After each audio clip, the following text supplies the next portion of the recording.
140 scientific papers have been published using tens of thousands of Seventh-day Adventists as subjects.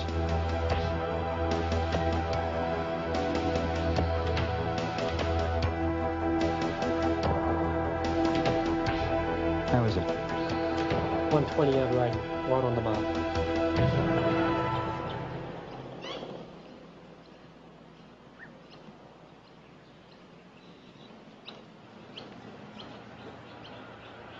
And the singular cause of all this attention, it's the discovery that the Seventh-day Adventist lifestyle leads to increases in life expectancy of 6 to 8 years and a dramatic reduction in premature death rates from all causes, including the two leading killers in Western society today, heart disease and cancer.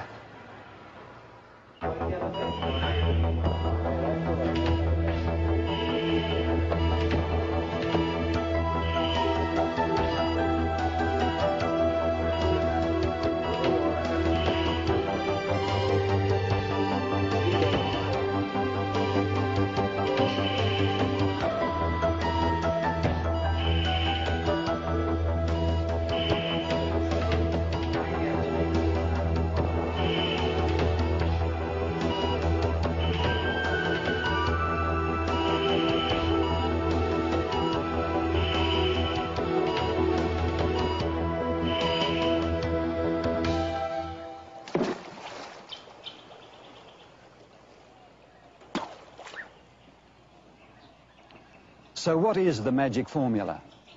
Modern science has clearly established that there is a lifestyle that promotes health and dramatically reduces the risk of disease. It includes a varied diet of fruits, whole grains, nuts and vegetables, and the avoidance of meat and high animal fat products.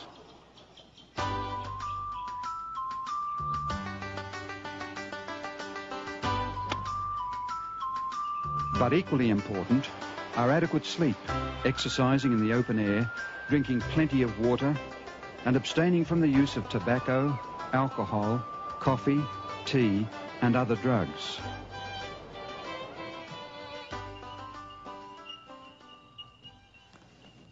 But how did such a comparatively small and relatively unknown group come to adopt such advanced principles over 120 years ago? After all, midway through the 19th century, no one even understood the cause of disease. Proof for the germ theory was yet in the future. There were no X-rays, aspirin, antibiotics, or antihistamines. Diphtheria, yellow fever, typhoid, cholera, and smallpox flourished. Tuberculosis, known as the White Plague, was the leading cause of death in the urban northeast of America and was accepted as a form of divine affliction. Malarial fever, called the ague, was considered a normal condition of westbound settlers. But even more bizarre than the diseases themselves were their supposed cures. To relieve their patients' sufferings, physicians prescribed calomel, or chloride of mercury, strychnine, arsenic, mercury, saltpeter, opium, alcohol, and tobacco. Many physicians denied their patients water both internally and externally, while others performed amputation with anything but rust-free implements and without the benefits of anesthetics.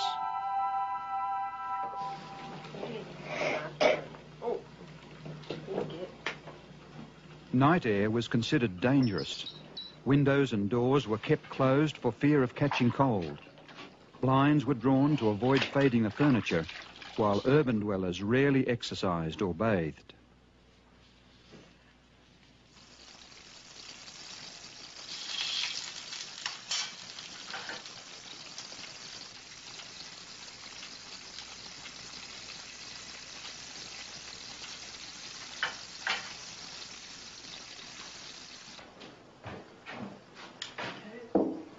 The typically heavy diet of the day was made up predominantly of meat filled with grease, hot with condiments, and washed down with tea and coffee. Most people ate large quantities of food at any hour of day or night. The use of tobacco was widespread, even being defended by many physicians as a stimulant to the lungs, and its smoke a cure for bronchitis.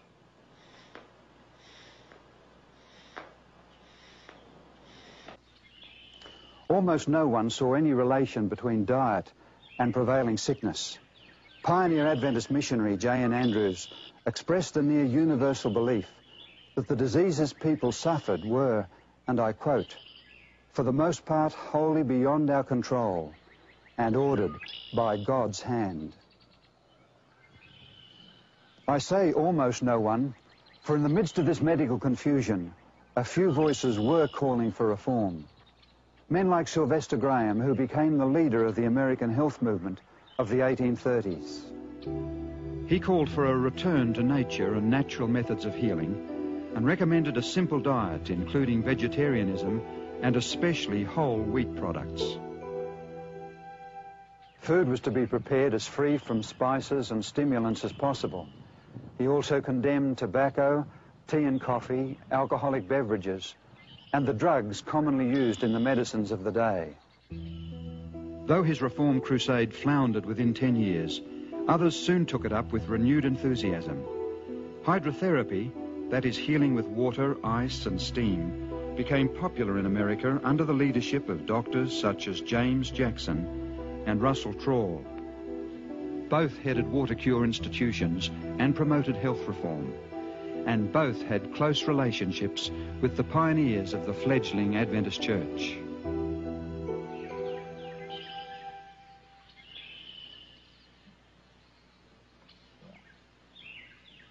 Here in the state of New York in 1858, Dr. James C. Jackson established his home on the hillside above the town of Dansville.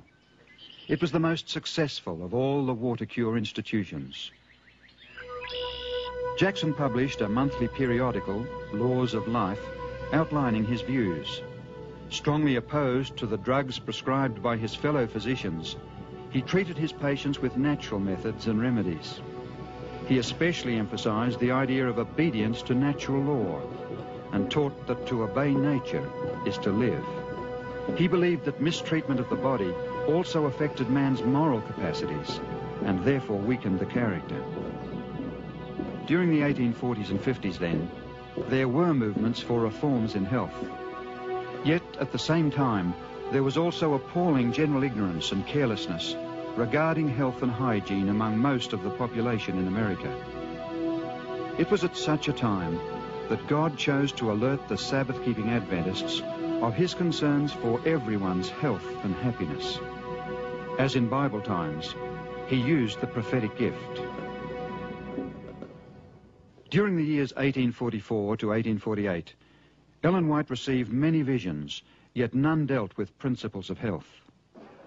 But in the autumn of 1848, she was shown not only that tobacco was injurious to the health, but that tea and coffee were also harmful. Long before science established the link between tobacco and fatal disease and pointed out the dangers of excessive coffee consumption, many members of the church began to alter their lifestyles in response to her appeals.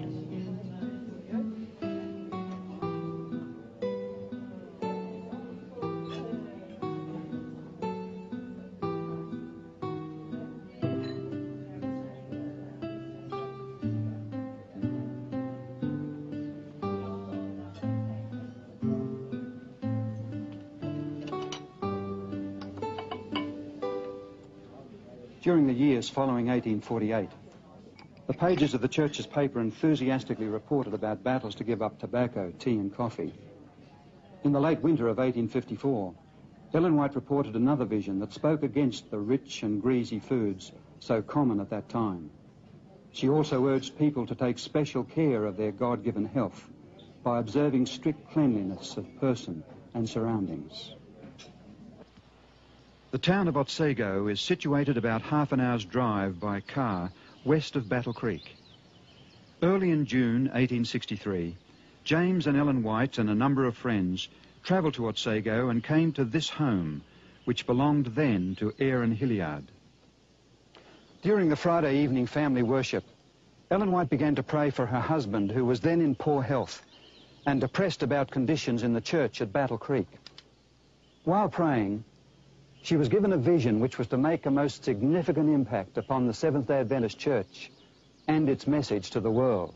In her vision, Ellen White witnessed the role flesh foods have played in the decline of the human race from the time of Adam. Pig's flesh was denounced in particular, but all other kinds of meat were also blamed. The vision also spoke against the use of alcoholic drinks, spices, and rich desserts. Tobacco was described, and I quote, "a poison of the most deceitful and malignant kind." Remember, this was 100 years before the famous United States Surgeon General's report, Smoking and Health. You like milk? Yes. Got it all over your lip. Tea and coffee, she said, had effects similar to those of tobacco, but to a lesser degree. Eating too much even of good food and snacking between meals or just before bed were shown to be distinctly unhealthful. In the treatment of disease, she saw the terrible effects of the drugs of the day, arsenic, strychnine, calomel and others. She said that poisonous drugs could also cause birth defects, a fact tragically confirmed by later scientific studies.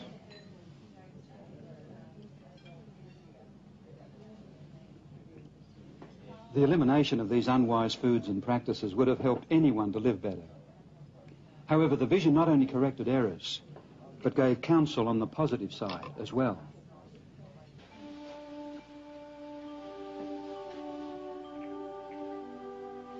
She stressed the importance of drinking lots of water, exercising regularly out of doors, bringing sunshine and fresh air into the home, and bathing daily. Today, this is all pretty much common sense, but it was a strange message to many in the 1860s. A review of denominational literature shows that in the 6 years prior to the vision, half of those whose deaths were recorded in church papers were under the age of 30. Clearly, lifestyle changes were needed, even within the church. As far as Ellen White herself was concerned, she later wrote, "I was astonished at the things shown me in vision. Many things came directly across my own ideas." Nevertheless, she was clear about the implications of the health message. Health reform is one branch of the great work which is to fit a people for the coming of the Lord. There are, of course, biblical statements which support such an understanding of the importance of physical and mental health. Jesus himself devoted more time to healing the sick than he did to preaching during his time on earth. The Apostle Paul explained to the church members in Corinth about the body being the temple of the Holy Spirit. He also taught the church in Thessalonica that a belief in the soon coming of Jesus called for the body, as well as the spirit and soul, to be preserved blameless unto the coming of Christ.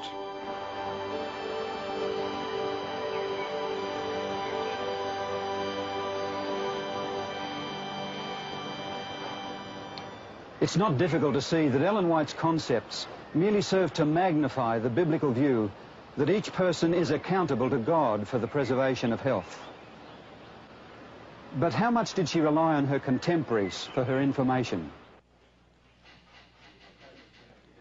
Ellen White declared that she did not read any literature on health or know of Dr. Jackson's magazine, The Laws of Life, before the vision. Because of her busy schedule, she did not publish the first account of the vision until 1864. It was not until after this that she turned to some of the current books and journals on health, and as she said, "I was surprised to find them so nearly in harmony with what the Lord had revealed to me." She carefully selected extracts from these journals that were consistent with what she'd been shown in vision, and included them in her publications on health in 1865.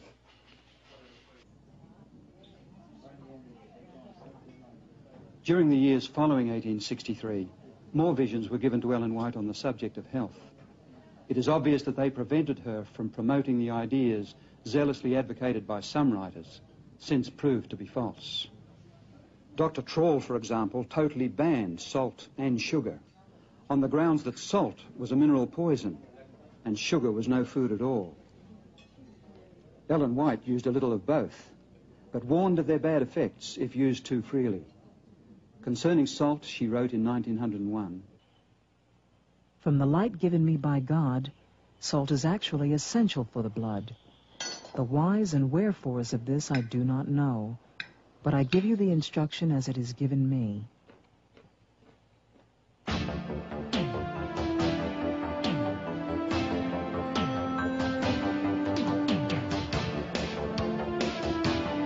Long before the effects of cholesterol were known, she wrote that olive oil was far preferable to animal oil or fat.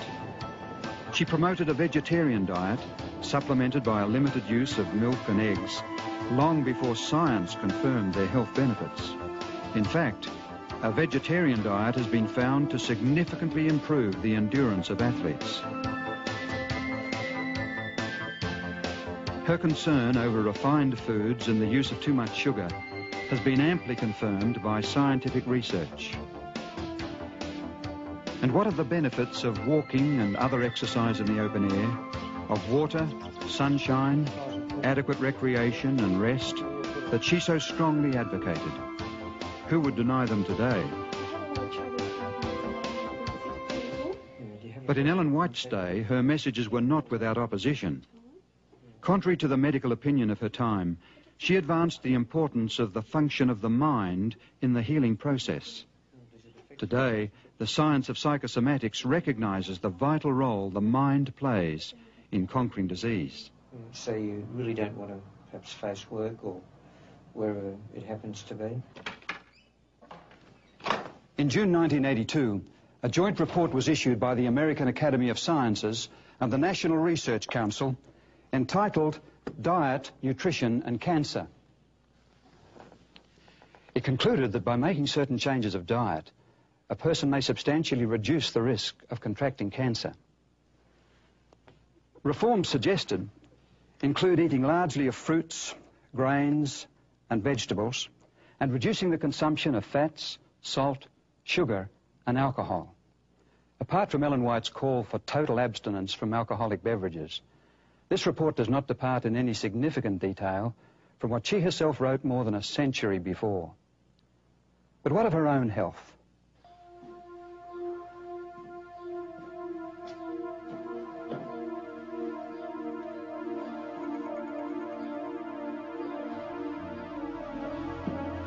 The vision of June 1863 came to Ellen when she was weak, feeble, and subject to frequent fainting spells and dizziness.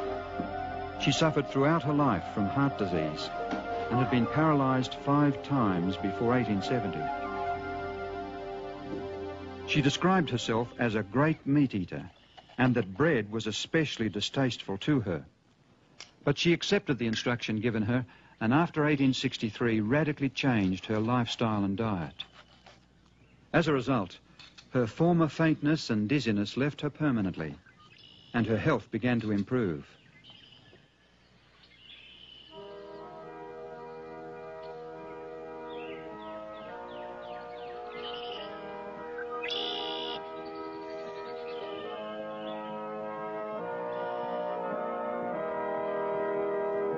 A year or two before Ellen White died at the age of 87, Arthur Spaulding, the storyteller and historian, visited her at Elmshaven.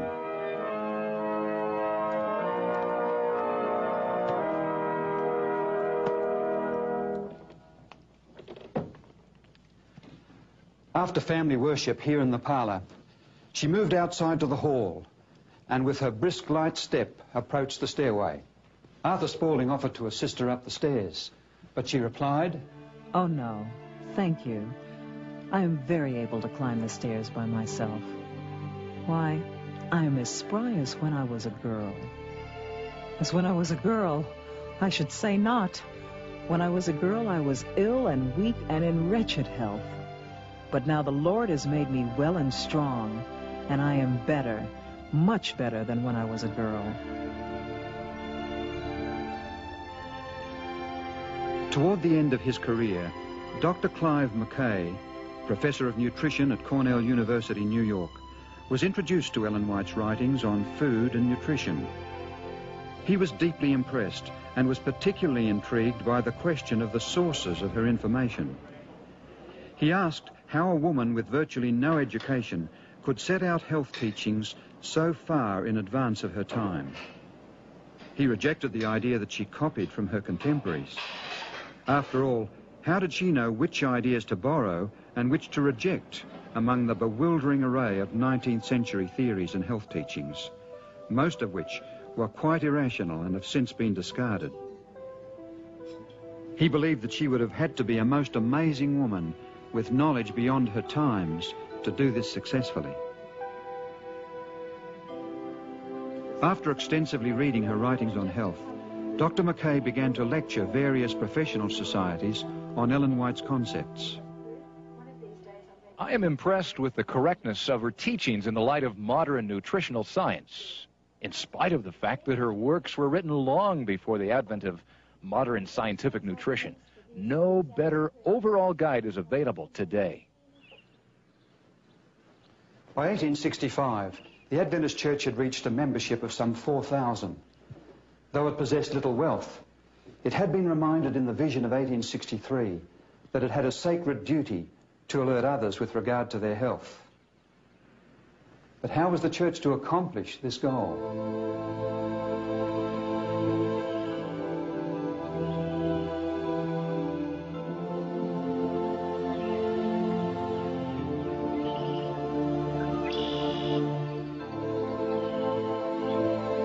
In August 1865, James White succumbed to the burdens and pressures of church leadership and suffered a breakdown in health. His wife brought him here to Dr. Jackson's home on the hillside in Dansville, where he was treated for about 3 months. The Whites had an opportunity to observe the principles of health reform in practice and found much to commend. Yet they regarded some of the principles of healing contrary to the teachings of Jesus. In fact, they received some medical advice that may well have proved fatal in James White's case.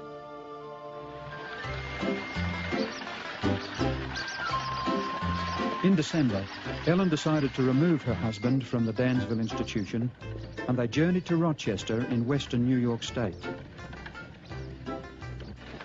Much prayer was offered there on James White's behalf, and on Christmas Day 1865, God responded by giving them a remarkable Christmas present. Ellen White was given a vision in which she saw that the church should begin its own healthcare institution for those who wish to learn how to take care of themselves and thus prevent sickness.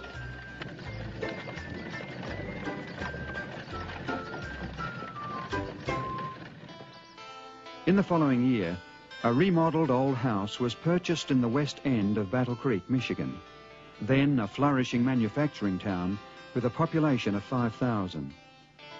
Known as the Western Health Reform Institute, it opened its doors in September 1866 as the first Seventh-day Adventist medical facility in the world. Circulars advertising the institution declared that no drugs whatever would be administered. Natural methods of healing such as water, air, light, heat, food, sleep, rest, recreation, etc. would be employed. By food, they meant a strictly healthful diet consisting of fruits, grains and vegetables. In 1875, Dr. John Harvey Kellogg, a recent graduate from America's prestigious Bellevue Hospital Medical College in New York, joined the staff of the Institute. He had been encouraged and financially supported in his medical training by the Whites. In the following year, at the age of 24, he was appointed medical superintendent of the Institute, a position he retained for the next 67 years. In 1877, the Institute became the Battle Creek Medical and Surgical Sanitarium. It was the same year that Louis Pasteur presented his germ theory to the French Academy of Sciences. The face of medicine was about to experience change, and Dr. Kellogg would play a major role. As the reputation of the sanitarium spread, its buildings were considerably enlarged, and by 1885 it was the largest institution of its kind in the world. During the late 1890s, its staff numbered nearly 1,000. Kellogg became widely known as administrator, physician, surgeon, author, lecturer, inventor, and food manufacturer. He kept abreast of all the latest developments in medical knowledge by extensive reading and travelling to Europe to study under the leading physicians there. He was the author of nearly 50 books with a circulation of over 1 million copies. Some were the first authoritative scientific works ever published in America in their respective fields. He founded a medical college and during his lifetime performed more than 22,000 operations, the last when he was 88 years old. His surgical operations were so neat that the Kellogg scar became a trademark. He conducted over 5,000 public lectures to hundreds of thousands of Americans. Dressed in white, he spoke regularly in the sanitarium on the latest medical progress and the system of healthful living he spent his life promoting.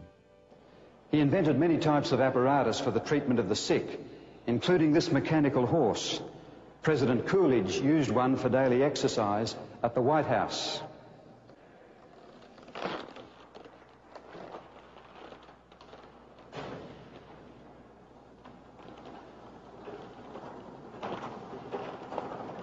Some of his inventions are still in use around the world today.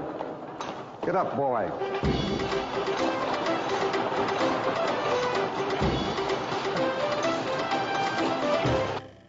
Kellogg also developed scores of health foods, including cornflakes, which changed the breakfast habits of millions. After the disastrous fire which destroyed the sanitarium in 1902, Kellogg determined to rebuild bigger and better, although this was contrary to the advice of Ellen White and other church leaders. His new sanitarium still stands in Battle Creek today, but is now owned by the United States government.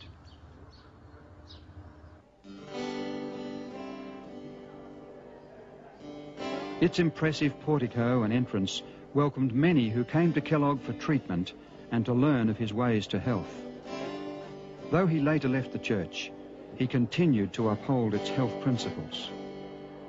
Famous visitors during the more than 60 years of his superintendency included industrialist and financier John D. Rockefeller Jr., author George Bernard Shaw, inventor Thomas Edison, Soviet writer Leo Tolstoy, explorer to the polar region Raoul Amundsen, the first woman to fly solo across the Atlantic, Amelia Earhart, and President William Howard Taft, who registered as patient number 100,000.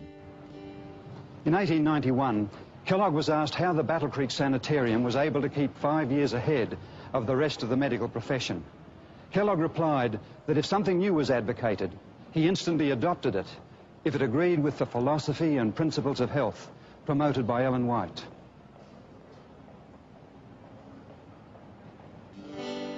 By 1901, it was reported that 27 Adventist sanitariums and 31 treatment rooms were then functioning, not only in the United States, but also in Switzerland, Denmark, England, Germany, South Africa, India, Mexico, Australia, New Zealand, and the Pacific Islands.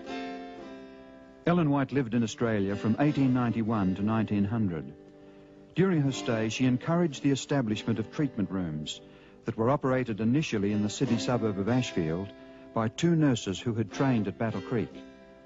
Later, the location changed to Summer Hill, where it became a medical and surgical sanitarium.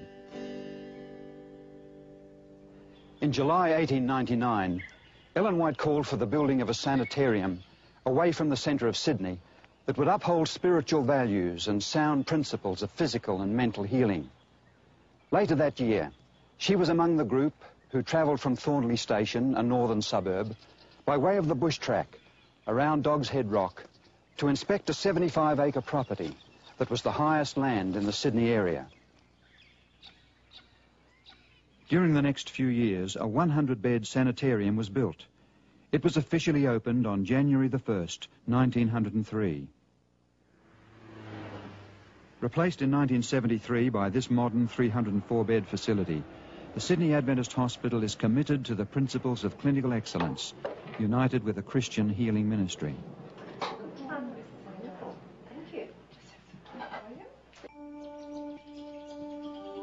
Writing from her home in California in 1905, Ellen White urged establishing more sanitariums in Australia, particularly near Melbourne. In Warburton, about an hour's drive east of Melbourne, a small sanitarium was opened in 1910. It too has developed into a well-operated Christian institution that provides acute care as well as a strong healthcare program emphasising prevention and rehabilitation.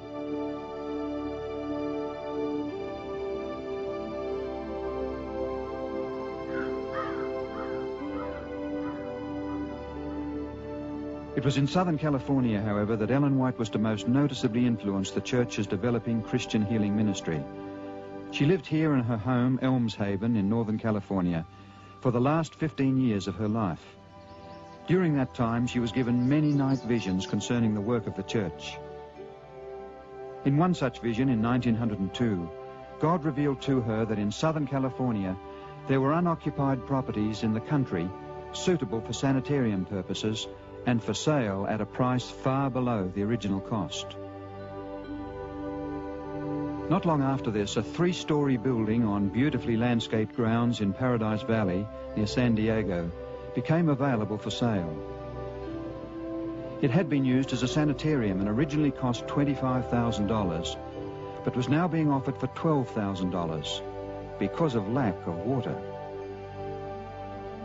Negotiations followed for some 18 months until in 1904 the price was lowered to $4,000, far below the original cost, just as Ellen White had predicted. After the property had been purchased, she secured the services of an Adventist well driller, Salem Hamilton. Mr. Hamilton. Ma'am, we've reached 98 feet. Do you realize that it's 10 stories down? Mm-hmm. And we found nothing but dry dirt and sand. Are you sure the Lord wants you to buy this place? I certainly am, Mr. Hamilton. 3 times I was shown in vision that we should secure this property. Well, that's good enough for me, I guess. The Lord wouldn't give us an elephant without providing water for it to drink, would he, ma'am?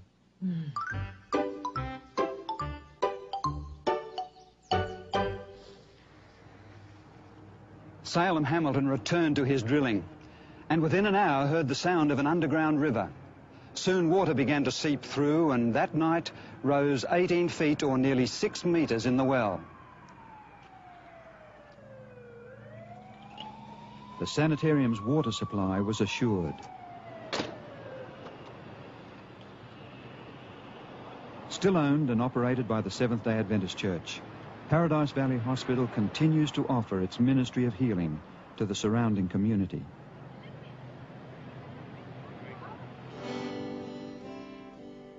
In April 1904, Ellen White urged that a sanitarium should be secured and operated near Los Angeles in some rural district.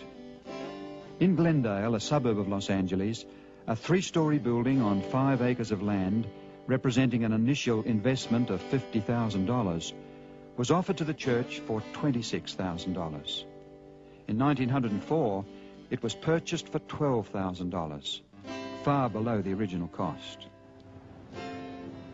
After its purchase, Ellen White challenged its managers with the words, Spiritual as well as physical healing is to be brought to those who come for healing. Words that still motivate the operation of the hospital today.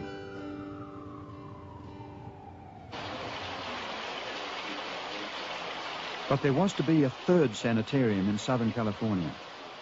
As early as October 1901, Ellen White had seen in vision that near Los Angeles there was an occupied building and fruit trees on the sanitarium grounds.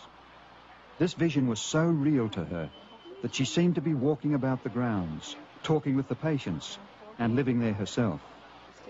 Neither Paradise Valley nor Glendale fully met this description. In 1904, 76 acres of property for sale were discovered near Redlands. It was called Loma Linda, the Hill Beautiful, and included large gardens and orchards, beautifully landscaped lawns, scores of shade trees, carriage drives, and cement walks. Among the buildings on the summit of Hill Beautiful was a 4-story, 64-room hotel, lighted with electricity, heated with steam, and with an abundance of fresh water. It originally cost $150,000. The final purchase price was $38,900, far below the original cost. On June the 12th, 1905, Ellen White came to Loma Linda for the first time. As she was shown through the buildings and over the grounds, she repeatedly said that she recognized this as the very place she had seen in vision 4 years before. The securing of this sanitarium, thoroughly equipped and furnished, is one of the most wonderful providences that the Lord has opened before us. Loma Linda will become an important educational center. A school is to be established here for the training of gospel medical evangelists. It is to be of the highest order.